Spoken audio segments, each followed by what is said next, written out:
Hello everybody, welcome back to my channel, and today I'm going to be talking about All of Us Are Dead. After a failed science experiment, a local high school is overrun with zombies, and the trapped students struggle to survive. With no food or water and the communication cut off by the government, they must use equipment around the school to protect themselves. I honestly couldn't have picked a better Korean drama to watch after a very long hiatus? After a long break. This drama is rated 18. Before I say anything else. There's a lot of blood, violence and gore, as you would expect in a zombie program. Also, there are certain trigger warnings in this drama which include bullying, violence and sexual assault. The show consists a high number of brutal and gore scenes. It is definitely not for the lighthearted. The drama's extreme violence made it difficult to watch at times, so if you don't like seeing guts being eaten or thrown about, I would definitely give this one a pass. There's nothing special to say about the story. It's just about a zombie outbreak that happens at a high school. That's it. That's the whole plot. And aside from that, I'm going to point this out again. There's bullying, teen pregnancy, harassment to consider before watching this show. All of Us Are Dead has 12 episodes with an hour-long duration. Viewers might find the story dragging, but I didn't. I actually found the hour going quite quickly. There's a lot of things to say about this drama.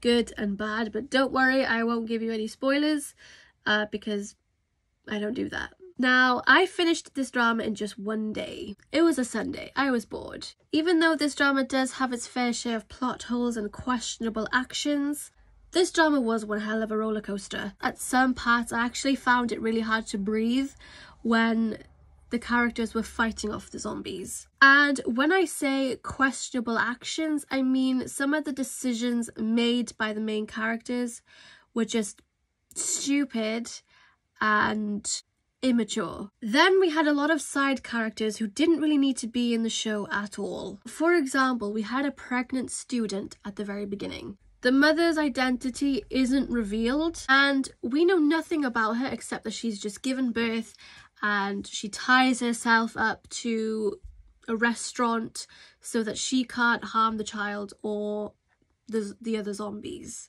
I honestly feel like she was just added into the show just to add tension. Then we had Onjo's father. He's keyed up as being our hero, our saviour. Now Onjo talks about how her father promises to save her if anything were to happen to her. And throughout most of the series, he does everything in his power to get to her. In fact, most of the scenes that he's in, all he talks about is trying to get to his daughter, to try and save her. So obviously we expect a massive reunion between the two. But no, only for a second do they kiss and hug, then everything turns to shit. That scene when Onjo does reunite with her father was so anticlimactic. It was one of the biggest letdowns of the show, and it left me feeling a little cheated.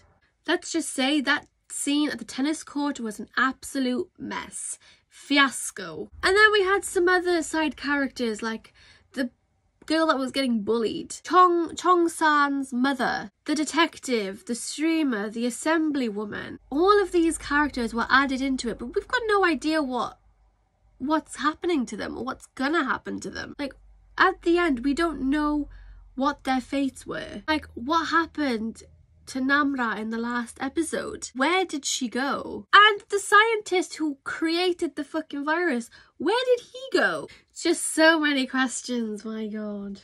Now, when it comes to dramas that take place in high school, there's always going to be bullying and violence in it. And if I'm being honest, I'm getting a little bit annoyed by it now. Because you know yourself that when you're about to watch a drama that takes place in school, there's going to be a fucking bully. 100%. And it's getting old now. Like, are bullies necessary? No. So change the record. Be more creative. Even though there were a lot of pointless plot holes in this drama, it wasn't or bad. I really enjoyed the action sequences. It's obvious they spent a lot of effort and time in creating these scenes. The props, makeup, choreography of the zombies were perfect. But let's talk about the characters.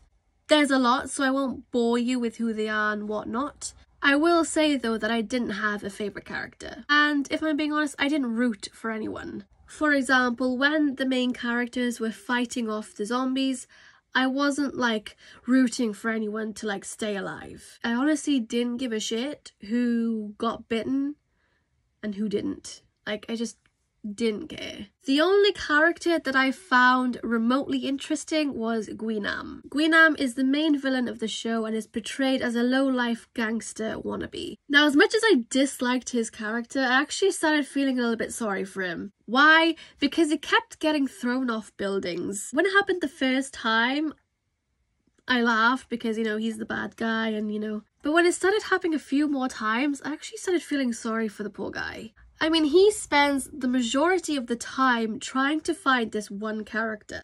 And when he does eventually find him, he either gets thrown off a roof or through a window and spends ages trying to find the same character again. I mean, it was upsetting and a little embarrassing to watch. Overall, All of Us Are Dead could have been so much bigger. Even though I thoroughly enjoyed it, I feel like it could have been better because I'm left with a lot of what ifs. What if this happened, or what if they did this instead of that? But that's just me. Overall, my rating of this drama is 4 stars. That is it for this video. Thank you so much for watching, and I will see you in the next video. Bye!